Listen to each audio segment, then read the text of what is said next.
Hello there. Welcome back, my friend. Hello, what have we here?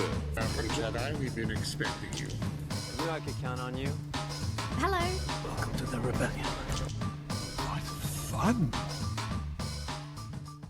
What is up, everyone? Hybrid here, bringing you my weekly Star Wars The Black Series figure ranking.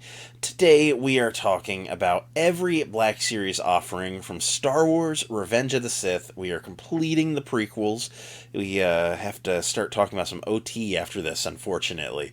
But that said, I have compiled a list of every Black Series figure from Revenge of the Sith, and as far as I can tell, there are 25 unique entries. I have lumped a couple of them together that make sense. For instance, the orange line and blue line Obi-Wan Kenobi are the same figure, so why talk about it twice?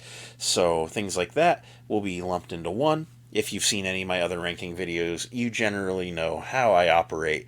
So that said, 25 unique entries. I don't want this video to take forever, so let's go ahead and dive right on in to my consideration for figure number 25. Spot number 25 goes to that orange and blue line Obi-Wan Kenobi. I also lumped in the archive version because putting photoreal on this figure did absolutely nothing for it. When this figure came out in the third wave of the orange line, it was rough. Between having a tiny head and a giant body and articulation that was immensely hindered by the sculpt to the point that you couldn't even get him in a two-handed lightsaber pose, this figure was doomed from the start. Archiving it was not the solution, and thankfully later on, more recently, we did get a redo of Revenge of the Sith Obi-Wan. In spot number 24 is Anakin Skywalker from that orange line, and again, like Obi-Wan, I'm lumping in the archive because putting photoreal on this figure did not fix it. This Anakin Skywalker sculpt has been the bane of my existence, with it being reused for basically every other Anakin in the line since. The legs are terrible and Hasbro keeps using them. The articulation is the worst. It's very much a struggle of a figure, much like the prior Obi-Wan Kenobi. You almost could interchange spots number 24 and 25. This is just a bad figure and always has been. Spot number 23 goes to the original issue of Commander Cody and then the archive repack, of course. This figure has always been very frustrating to me. Beyond it being on that terrible 2013 Clone Trooper sculpt, there's just always been something. The helmet looks a little small. It's very clean looking, even though it's got like sculpted in scratches for weathering.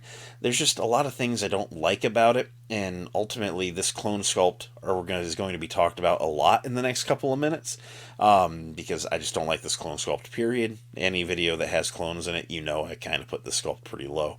But this one, I don't know, just of the lot is the most disappointing to me. Spot number 22 goes to the Phase 2 Clone Trooper that came out in the Evolution of Troopers Amazon exclusive pack. It very much sucked that they made the most army buildable figure on this list portion of a 2-pack.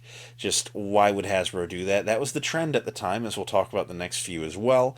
But this figure did not need to be in a multi-pack. The articulation is terrible. It's that 2013 clone sculpt with a different helmet. Really nothing to say here. I just don't like it. Spot number 21 goes to the 442nd Legion Clone Trooper. It came out in the Order 66 Clone Trooper 4-pack and Entertainment Earth exclusive back in the day. This pack went on some pretty deep discount somehow. Well, it's because it was full of 4 Clone Troopers with horrible articulation. But this clone, ultimately, while a unique design, isn't canon to anything. It was something, I believe, that was from like a book, like a visual dictionary from the mid-2000s, and it's just not something that was ever a super big want in the line, and so yeah, the other 3 in the 4-pack rank a little bit higher. Spot number 20 goes to the 212th Trooper from the Order 66 4-pack. As far as decoing goes, I think it's okay. I think all these figures are decoed alright. Just of the 4 offered, it fell in 3rd place for me, so that's kind of why he's in spot number 20. Visually looks alright, just again, horrible articulation. It makes for a bad action figure. Spot number 19 goes to the Coruscant Guard Shock Trooper from the Order 66 4-pack. I like the decoing on this one minutely more than on the 212th, so that's ultimately where he fell. Again, bad articulation, makes for a bad action figure. Doesn't matter how nicely you paint it, it is still polishing a turd at the end of the day. Spot number 18 goes to the 501st Clone Trooper from the Order 664 pack. This is the only one to have been released outside of the pack, also being in the Archive line, and he looks good. Again, visually nice. Just, this sculpt is just rough. Not a big fan of the original Clone Trooper sculpt. I cannot rank these figures very high compared to what's going to be coming up on the list once we get past the clones.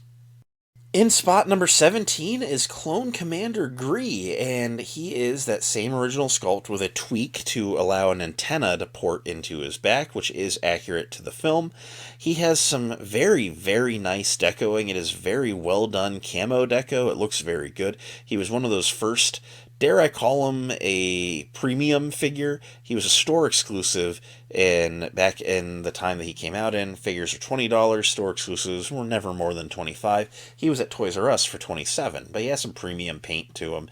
However, it is that original Clone Trooper sculpt, so it's hard to say he's a good figure, but he is decoed very nicely, and as long as you're cool with having him in a very generic neutral pose on the shelf, he will at least sit there aura farming while doing nothing. Spot number 16 is Clone Commander Bly, the best of the old Clone Trooper sculpts on this list. I would put a modern Commander Bly much higher on the list. We'll talk about that as we go further. But yeah, this Clone Commander Bly features the modified elbows that at least allow him to get a little bit past 90 degrees, and that is an improvement because double jointed elbows that can't even hit 90 is pitiful, and the problem with all the clones prior to this on the list. This guy has some nice weathering. He does look the part very well, but again, it's just a very dated, very old figure that should have just been a redo. So yeah, I'd like to see Hasbro redo this guy sometime.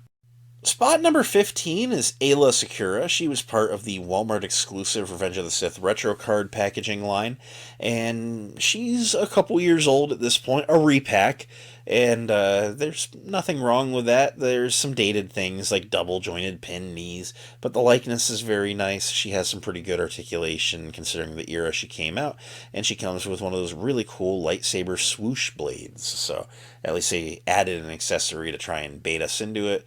She's pretty good looking, but there's just some better figures in the line, so that's why she's kind of middle of the pack here at spot number 15. Spot number 14 goes to Mace Windu, as seen in the Mace Windu versus Darth Sidious pack. This was the New York Comic Con exclusive set for 2025, and ultimately, there was a lot of feelings of another Mace Windu because we had Phantom Menace and Attack of the Clones and Clone Wars and The Clone Wars, and they finally put one in a Revenge of the Sith box, so they covered all their prequel bases with Sam Jackson here. He comes with a swappable head. It's got a little bit more of a grimace. It's good for a battle pose. Otherwise, it's the same figure that you can get a variety of other ways, so it's only so exciting. There are some things that are getting to be rather dated with him. The double pin knees, for example. He does have things like butterfly joints, which are more modern, but they're just not as good as other figures' butterfly joints, and they sculpted him kind of big. Sam Jackson is a tall man, but he does kind of come across as rather big when you put him next to other characters, so I don't know. I have some issues with this figure, and I'd ultimately like to see a new Mace Windu, but just getting another pack after all these other repacks, kind of meh. Spot number 13 goes to Kit Fisto. He was in the Revenge of the Sith 20th Anniversary retro packaging. He is a repack from a Redbox Attack of the Clones figure, but he does look very good. He has some pretty good articulation, being reused from that Obi-Wan Kenobi body mold from Attack of the Clones and from the Phantom Menace. There are, of course, more modern figures at this point, but he poses nicely. He has a good head sculpt, kind of does everything you could ask a Kit Fisto figure to do, so I really have no complaints here. Spot number 12 goes to General Grievous, one of the first deluxe figures in the line. You know, he comes with everything you would want a General Grievous to come with. A blaster pistol, 4 lightsabers, a soft goods cloak with pockets for the lightsabers in it. Ultimately, the accessories are very nice, and he looks very good. He has some nice sculpting and decoing. The thing stopping him from being higher is he's a little bit hard to balance, and he is underscaled.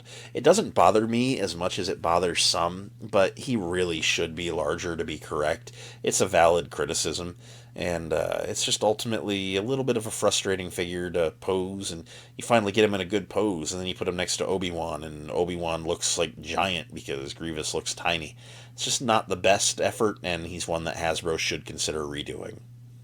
Spot number 11 goes to Darth Sidious. This is our Chancellor Palpatine look for Darth Sidious. He's the second part of that 2-pack with Mace Windu, and there are some things I really like here and some things I really don't like. I don't mind that his outfit is soft goods. I feel they should have printed some patterning on it to make it look a little bit more movie accurate. They did patterning on the cloak for Barriss Offee, so I know they can print fabrics. It has a really nice likeness to Ian McDiarmid. It has a swappable Darth Sidious head that ultimately I'm not going to use. I do want a Chancellor Palpatine on the shelf. It was nice getting the lightsaber in the line again with some lightning hands.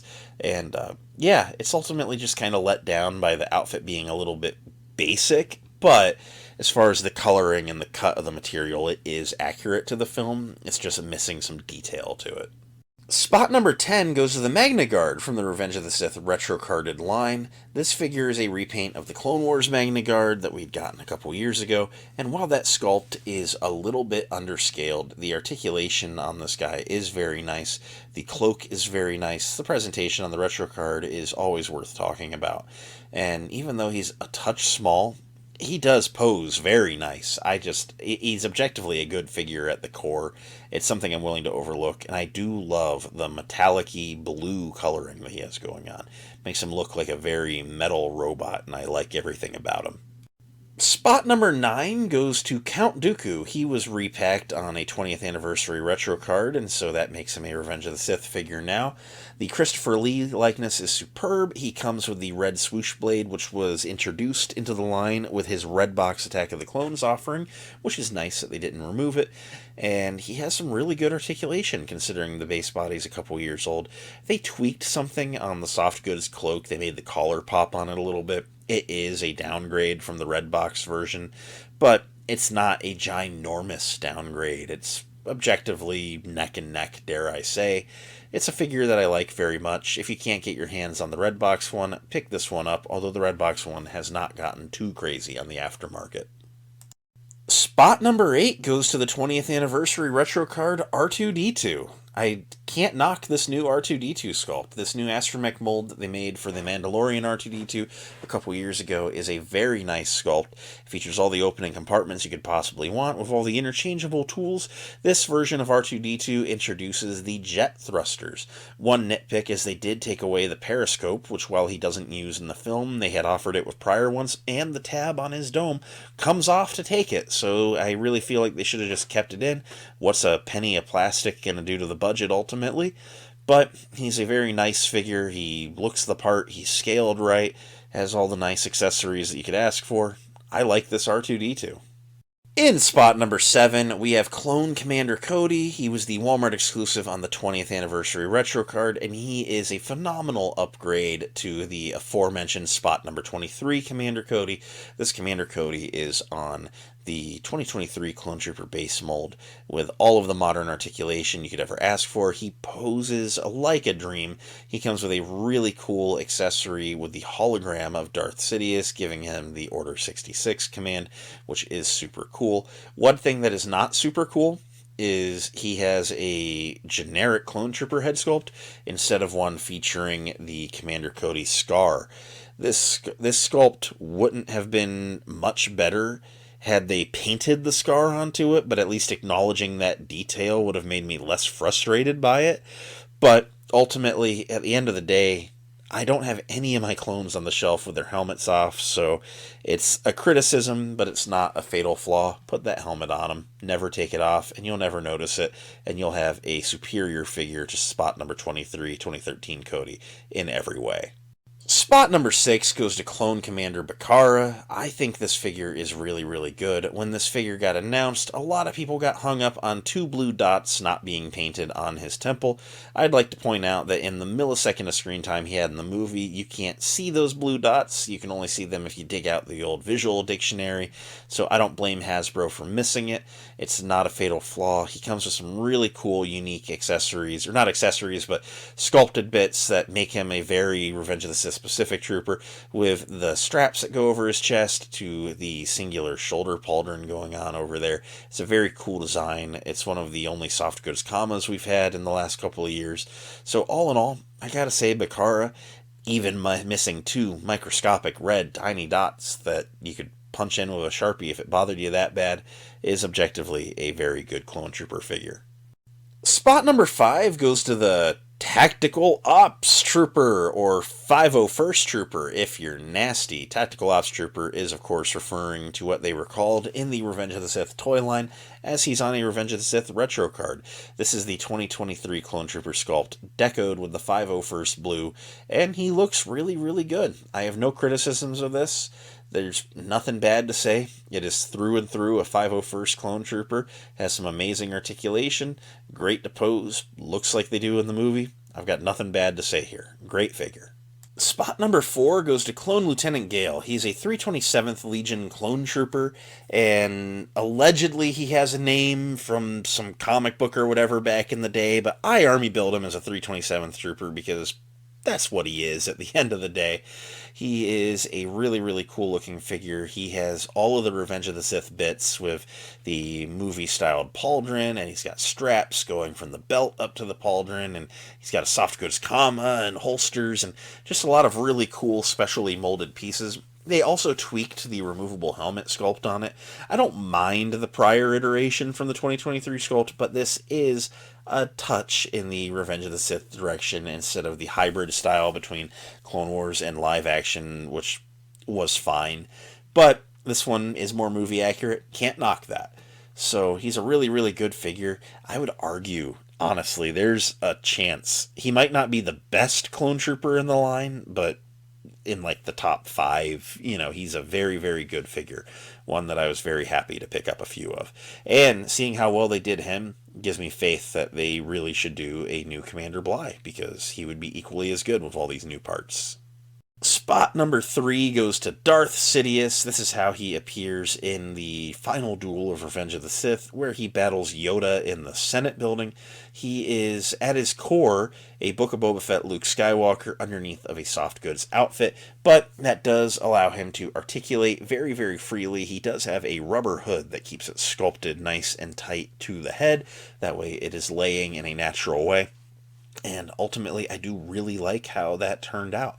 It's a very, very nice figure. It's very fun to pose. It captures the look from the movie very well. Nothing bad to say here. This figure is excellent. Spot number 2 goes to Obi-Wan Kenobi. This figure was incredibly overdue ever since that original Revenge of the Sith Obi-Wan in the Orange Line disappointed, even by Orange Line standards. I have been wanting a new Revenge of the Sith Obi-Wan for a long, long, long time, and Hasbro did not disappoint. Everything that they have learned about jam-packing engineering and articulation into a 1/12 scale figure, they did on this figure to the T. He articulates perfectly. The likeness on him is phenomenal. This Black Series figure is beautiful. I love it a great deal. I think that this is a must-have on your prequel shelf. You should go track him down if you don't have him already. It's just a very good figure. And in spot number 1 is, of course, the Chosen One himself, Anakin Skywalker. As he came out in 2025, he has some amazing engineering. I had so much fun posing him after I got him out of the box. Check out my review of him, and you will just see just how genuinely pleasant he is to pose and articulate. The engineering on this guy is insane. We are talking import tier articulation on a Black Series figure, which is utterly insane, and they're charging Black Series prices instead of imports, which is superb. I love everything about this figure. As an awesome likeness, any pose you could ever want to put an Anakin in, he can hit. So yeah, I have nothing bad to say. This figure is genuinely worthy of the number 1 spot, and I can't think of anything in the line that comes near it. This is potentially like a peak of the Black Series figure, like top 3 in the entire line, in my opinion. So that's all I gotta say here. This is my list. What do you think? Am I way off the mark, or am I spitting? Fire off in the comments down below. Tell me what you think about my figure ranking. Be kind. Remember, this is all opinion. It is my opinion. I will be nice about your opinion in my response to whatever you say. So, that said, I'm going to go work on something else now and not drag this video out any longer than it already is. May the Force be with you. Thank you again, and until next time, have a good day.